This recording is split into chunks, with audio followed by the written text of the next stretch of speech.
السلام علیکم ورحمۃ اللہ وبرکاتہ۔ الحمد للہ رب العالمین، والصلاة والسلام علی سید الرسل وخاتم النبیین وعلی آلہ واصحابہ واتباعہ اجمعین، اما بعد۔ اس سمسٹر میں ہماری اس کا موضوع معاصر ادیان و مذاہب کا تعارفی مطالعہ۔ سکھوں کے بارے میں کچھ بات کی تھی تعارفی انداز میں، اور مضمون آپ کو بھیج دیا تھا۔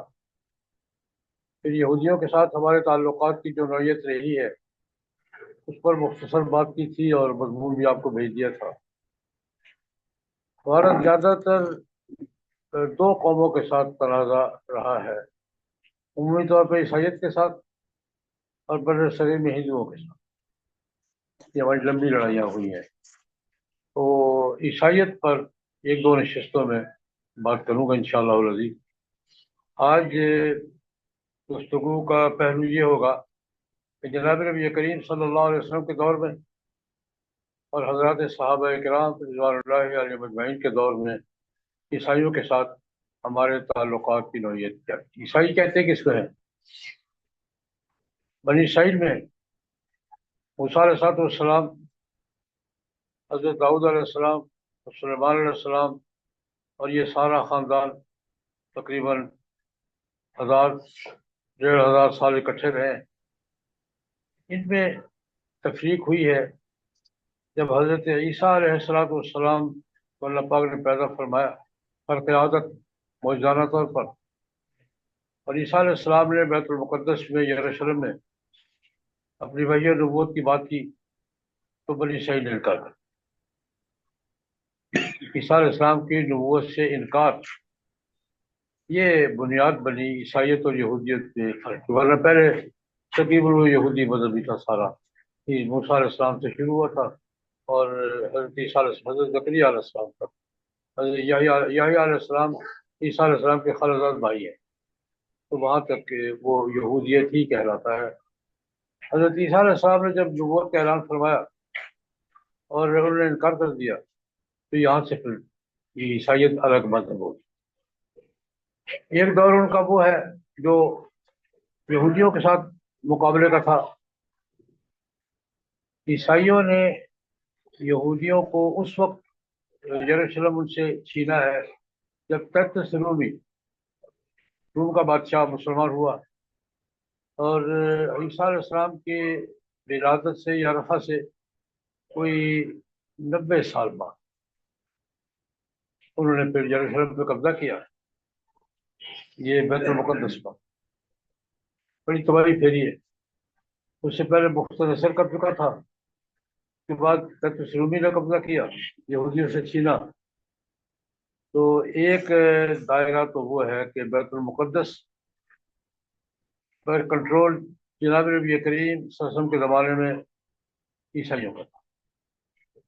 عیسائی عیسیٰ علیہ السلام کی ولادت سے 90 سال بعد یہودیوں سے بیت المقدس چھین کر وہاں اپنا تسلط قائم کر چکے تھے۔ ہمارا تعلقات کا ایک دائرہ تو یہ ہے جو صلیبی جنگوں کے دور میں، اس کے دائرے میں انشاءاللہ بیان کروں گا کہ وہاں سے لے کر اب تک بیت المقدس کی تاریخ کیا ہے۔